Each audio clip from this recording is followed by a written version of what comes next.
আসসালামু আলাইকুম বন্ধুরা, সবুজে বাঁচি সবুজ বাঁচাই সবুজ দ্বীপে স্বাগতম জানাই। আমি এর আগে একটি পোস্ট আপনাদেরকে জানিয়েছিলাম আমরা যে রাস্তার ধারে শহীদ মিনারে বা কবরস্থানে যে গাছগুলি রোপণ করতেছি তাদেরকে কীভাবে প্রথম নার্সিং করতে হয়।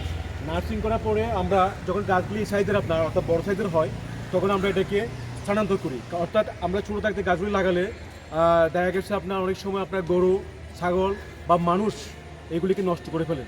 তখন আমরা এই গাছগুলিকে নার্সিং করে বড় করি, তারপরে আমরা এগুলিকে লাগাই। আজকে বন্ধুরা আমরা চলে এসেছি আপনার আমাদের কক্সবাজারের কেন্দ্রীয় শহীদ মিনার এবং মুক্তিযুদ্ধের বীর শহীদদের যে একটা স্মৃতিস্তম্ভ আছে আপনার এই কেন্দ্রীয় শহীদ মিনারের পাশে আমরা যে পরিবেশ বন্ধু সৌন্দর্য বর্ধনের জন্য আমরা একটি কৃষ্ণচূড়া গাছ রোপণ করতেছি, যেটা মানুষ তো অক্সিজেন পাবে বন্ধুরা, তাছাড়া এটার যে সৌন্দর্য ফুলের যে সৌন্দর্য সেটা আপনার সৌরভ চতুর্দিকে ছড়িয়ে যাবে। আমরা এই কক্সবাজার কেন্দ্রীয় শহীদ মিনারে বড় একটি এই দেখেন বিশাল আকার একটি বন্ধুরা বিশাল আকার একটি কৃষ্ণচূড়া গাছ রোপণ করতেছি। এই গাছটা আমরা এখানে রোপণ করতেছি বিশাল আকার। ফাদে উড়িতে ঢুকিবে ঢুকে দাও অনেক বড় গিয়া ভাঙে ওই কোনটা দাও কোনটা দিয়ে করে দিলে ওই পাশে ঢুকাতে হবে আবার হবে কোনটা দিয়ে ইয়ে করে দাও খন্ডাতে মার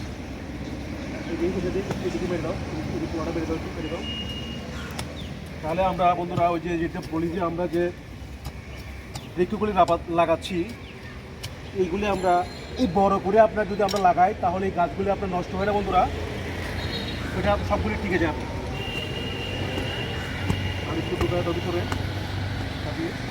তারপরে আমরা একটু গোবর সার এখানে দিয়ে দিব, তাহলে আর যেহেতু এখন বর্ষাকাল এই গাছটা খুব সুন্দর হবে আপনার। আর এই ক্ষেত্রে আমাকে যারা সহযোগিতা করতেছেন আমার সাথে আছেন এই যে আমার একটা ভাই এবং আমাদের শহীদুল ইসলাম বাবুল সবুজের সাথী সবসময় আমার সাথে যুদ্ধ করে যাচ্ছেন সবুজ বিপ্লব নিয়ে।